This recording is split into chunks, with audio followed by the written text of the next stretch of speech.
আসসালামু আলাইকুম নমস্কাৰ সকলোকে স্বাগতম মোৰ এই ইউটিউব চেনেললৈ আৰু আজি আমি কথা পাতিম হাঁহৰ বেমাৰৰ কাৰণে এজন বাইদেউ আমাক কমেন্ট কৰিছিলে যে হাঁহৰ মূৰ ঘূৰোৱা বেমাৰ কি খোৱালে ভাল হ'ব তো এই বিষয়ত আমি টপিকটো হ'ব আৰু এই ভিডিঅ'টো আপুনি চাব পাৰে এইটো আপোনাৰ বহুত কাৰ্যকৰী ভিডিঅ' হ'ব পাৰে আৰু হাঁহৰ বেমাৰৰ মূল মন্ত্ৰ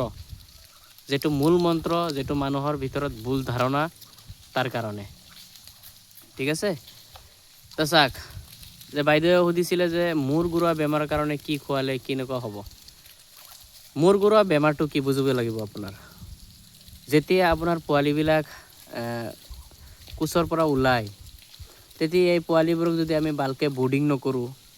যদি আমি ভালকৈ তেওঁৰ হেলদি খাদ্য নিদিওঁ বা ঠাণ্ডা লাগে তো লগে লগে তো পোৱালিৰ বেমাৰ নহয় মই আৰু এটা ভিডিঅ'ত আপোনালোকক কৈছিলোঁ যে পোৱালিৰ বেমাৰ লগে লগে ধৰা নাযায় এই বেমাৰটো লাহে লাহে তাৰ ভিতৰত থাকে আৰু হাঁহৰ দুটা বেমাৰ মেইন যেটো দুটা বেমাৰ আছে যেটো বেমাৰ হ'লে আপোনাৰ হাঁহ বচোৱা নাযায় হাঁহ মৰিয়ে যায়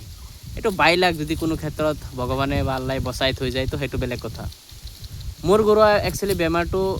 ডাক প্লেগ হয় এটা আছে ডাক কলেৰা আৰু এটা আছে ডাক প্লেগ যেটো বেমাৰ হ'লে আপোনাৰ হাঁহ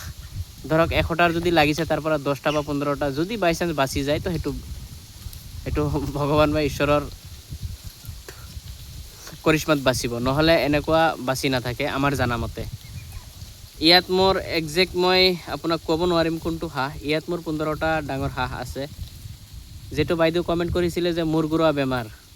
এই বেমাৰটো ডাক প্লেগৰ লক্ষণ আৰু এটো ডাক প্লেগে হয় যিবিলাকৰ এক্সপেৰিয়েন্স আছে তেওঁলোকে বুজি পায় এই বস্তুখিনি চালে আৰু বেমাৰটো হয় নাৰ্ভৰ পৰা ঠিক আছে ডাক প্লেগ বেমাৰটো নাৰ্ভৰ পৰা হয় তাৰ কোনো মেডিসিন নাই ডাক প্লেগৰ কোনো মেডিসিনই নাই কিন্তু তাক যদি আমি অলপ চেষ্টা কৰোঁ তো কিছু বচোৱা যায় হেতু হৈছে যে চাক হাঁহ এটা বস্তু আপুনি গৰু ছাগলীৰ বেমাৰ এটা হ'লে আপুনি ইয়াত ট্ৰিটমেন্ট কৰাৰ সময়টো পাই যায় কিন্তু হাঁহৰ এই সময়টো আপুনি কেতিয়াও নাপাব কাৰণ ইহঁতৰ বেমাৰ লাগিলে বহুত জলদি এটাৰ পিছত এটা মৰি যায় তো যাৰ কাৰণে হাঁহ জীয়াই থকাটো অত্যন্ত জৰুৰী হয় তাক জীয়াই ৰখাৰ কাৰণে সেই সময়ত চাব যেতিয়া মূৰ ঘূৰোৱা বেমাৰটো লাগি যাব তেতিয়া ই দানা পানীও নাখায় যাৰ কাৰণে ইয়াত আমাৰ গ্লুকোজ যেটো উন্নত মানৰ গ্লুকোজ আছে অৰেছ যেটো মানুহে খায় ইলেক্ট্ৰিকেল অৰেছ পাউডাৰ হেতু পাউডাৰটো আপুনি তাৰ আগত মানে পানীটো গুলি থৈ দিব ঠিক আছে অৰেছ দি পেলাই যদি পানী এনেকুৱা নাখায় তেনেহলে আপুনি কিবা এটা ড্ৰপত লৈ বা যিকোনো পদ্ধতিতে আপুনি খুৱাব পাৰে এটো খুৱাই থাকিব ৰেগুলাৰলি তেতিয়াহলে আপোনাৰ হাঁহটো একেবাৰে আপোনাৰ মানে গাত বল শক্তি এনেকুৱা নাইকিয়া নহয় আৰু বাছাৰ চান্স থাকে মানে আপুনি ট্ৰিটমেন্ট লোৱাৰ সময়টো পাব এতিয়া কথা হৈছে তাৰ মেডিসিন কি মেডিসিন 100% কাৰ্যকৰী নহয় মোৰ যেটো বেমাৰ লাগিছিলে তাত আপোনাৰ এটা দুটা নহয় প্ৰায় হাজাৰ কণীৰ ভিতৰতো পোৱালিবিলাক নষ্ট হৈ গৈছে ডাক প্লেগ বেমাৰটো লগাৰ লগে লগে কাৰণ আমি ভ্যাকচিন সহজতে নাপাও আৰু আপোনাৰ ভ্যাকচিন পালেও 20টা 25টাকে ওলাই তো বয়সৰ লগত নিমিলে যাৰ কাৰণে বেজ বেলেগ বেলেগ হয় তো আমি ভ্যাকচিনটো দিব নোৱাৰো ঠিক আছে তেতিয়া তাৰ মেডিসিন দুটা মেডিসিনই আছে এটা হৈছে নিউৰোকাইন যদি এনেকুৱা ডাঙৰ হাঁহ আছে তেনেহলে ডাইৰেক্ট আপুনি 2 ml 3 ml বা যেটো আপোনাৰ তাৰ ঢাকন থাকে ওপৰত এই ঢাকন দি এক ঢাকন 5 ml লগভগ 5 ml আপুনি ডাইৰেক্ট খুৱাই দিব পাৰে বাচিলে বাচিব নহলে এটো খোৱানিৰ পিছত মৰি যাব এনে ভুগি ভুগি মৰাত কেনেকুৱা মৰি গলে বেছি ভাল ঠিক আছে 2 নম্বৰ হৈছে মিনাৰেক্স এটা টেবলেট আছে নাৰ্ভৰ কাৰণে হেতু আপুনি খুৱাই থাকিব পাৰে তো মই এইবিলাকত একচুয়ালি ময়ো ৰিজাল্ট পোৱা নাই যত মোৰ আপোনাৰ হাজাৰৰ সমান হাজাৰতকৈ বেছি হ'ব পাৰিলে কণী চনি মিলাই পোৱালিবিলাক সব মৰি গৈছে এটা সময়ত তো এতিয়া চাক হাঁহৰ বেমাৰ লাগি গলে বা মুৰ্গীৰ বেমাৰ লাগি গলে পিছত পস্তাই লাভ নাই আৰু চিন্তা কৰি লাভ নাই এটো আপোনাৰ খুব কম ভাল হয় কেনেকুৱা বেমাৰ ভাল হ'ব ধৰক যে বৰি লেংৰাই আছে বা জ্বৰ হৈছে বা এনে বহি আছে খুজ কাঢ়িব নোৱাৰে এইবিলাক নৰমালি ট্ৰিটমেন্ট ললে ঠিক হয় দেখা যায় কিন্তু বাইদেউ যেটো কমেন্ট কৰিছে মূৰ ঘূৰোৱা বেমাৰ এটো বিলকুল মোৰ হিচাপতো নহব চাগে কাৰণ মোৰ ইমানখিনি পোৱালিৰ ভিতৰৰ পৰা 15টা পোৱালি কেনেকুৱা বাচি গল হেতু মই মোৰ ঘৰত দেউতাই এটো এক্সট্ৰাকে ৰাখি দিছিল মই কৈছিলো যে ইহঁতকো কিবা এটা খুৱাই মাৰি দিয়া এনেকুৱা কষ্ট পোৱাতকে দেখিলে বেয়া লাগে এনেকুৱা মাথা ঘূৰাই তো তেও কি কৰিছিলে যেটো আমি শীতলাও বুলি কওঁ যেটো শীতকালত হয় এতিয়াতো আপোনাৰ গৰম কালতো হয় এই শীতলাওৰ যেটো পাত আছে একদম যেটো মূল পাত আগত যেটো পাত থাকে সেই কুমলীয়া একদম কুমলীয়া পাতবোৰ অলপ লটো লগত ছিঙি লৈ আহিব, আনি এইটো আপুনি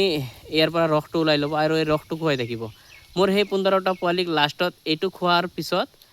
মোৰ গুড়া এতিয়াও আছে, এতিয়াও যেতিয়া পানী খায় তেতিয়া আপুনি চাব যে একদম উল্টি যায়, একদম পিছফালে ঘাৰ গৈ তাৰ মানে এনেকুৱা লাগে যে পিছফালে পৰি যাব, এই অৱস্থা হয়। তো সেইটো আপুনি খুৱাব পাৰে। শীতলাওৰ যিটো পাত আছে একদম কুমলীয়া পাত, যিটো ডুগা বুলি কয়, সেইটো উঠাই সেনেকুৱা খুৱাই দিয়ক। যদি বাচে তো বাচিব, নহ'লে আৰু উপায় নাই। ডাক প্লেগ লাগি গ'লে বেমাৰৰ আপোনাৰ কোনো মেডিচিন নাই। এতিয়া কথা হৈছে যে মূল মন্ত্ৰ যে মই উল্লেখ কৰিছোঁ ফাৰ্ষ্টতেই, যে মূল মন্ত্ৰ হাঁহৰ বেমাৰৰ কাৰণে এইটো হৈছে যে আপোনাৰ যদি আবদ্ধ হিচাপত ৰাখিছে হাঁহকেইটা, তেনেহ'লে আপোনাৰ ইয়াৰ ভিটামিন, হাঁহৰ কেইটা ভিটামিন লাগে, ইয়াত বহুত ধৰণৰ ভিটামিন আছে। এই ভিটামিন, এণ্টিবায়'টিক, এই গোটেইখিনি বস্তু আপোনাৰ বেমাৰ লগাৰ আগতেই একদম কণ্টিনিউৱাছলি খুৱাই থাকিব লাগিব, নহ'লে বেমাৰ লাগি গ'লে হাঁহ আপোনাৰ নাবাচে। ডাক প্লেগ বা ডাক কলেৰা হৈ গ'লে হাঁহ বচাব নোৱাৰিব। এইটোৱে আপোনাৰ মূল মন্ত্ৰ। মনত ৰাখিব, যেতিয়া আপুনি 2টা, 5টা, 3টা, 4টা হাঁহ পুহি আছে, তো সেইকেইটা আপোনাৰ আবদ্ধ নহয়, খোলা জেগাত ঘূৰে, তো তাৰ বডিত যিটো ভিটামিনৰ প্ৰয়োজন হয়, ছাপ'জ ধৰক যে আমাৰ পানী পিয়াহ লাগিছে, তো মোৰ এইটো কোনোবাই কৈ নিদিয়ে যে তুমি পানী খোৱা, বা ডক্টৰে কৈ নিদিয়ে যে তোমাৰ পানী খোৱাৰ টাইম হৈছে। এইটো আমাৰ মাইণ্ডে অট'মেটিক ছিগনেল দিয়ে যে পানী খাব লাগে। ছেম এনেকুৱা হাঁহৰ যিটো ভিটামিনৰ জৰুৰত হয়, যিটো খাদ্যৰ জৰুৰত হয়, সিহঁতে সেই বস্তুখিনি খাব পাৰে, আবদ্ধ হিচাপত নাথাকিলে, বাহিৰত যদি ঘূৰিব পাৰে। আৰু যদি আবদ্ধ হিচাপে ৰাখিছে, তেনেহ'লে কম্পালচৰি আপোনাক তেওঁক ভিটামিন, কেলছিয়াম এইবিলাক বস্তু মেইনটেইন কৰি ৰাখিব লাগিব। ঠিক আছে,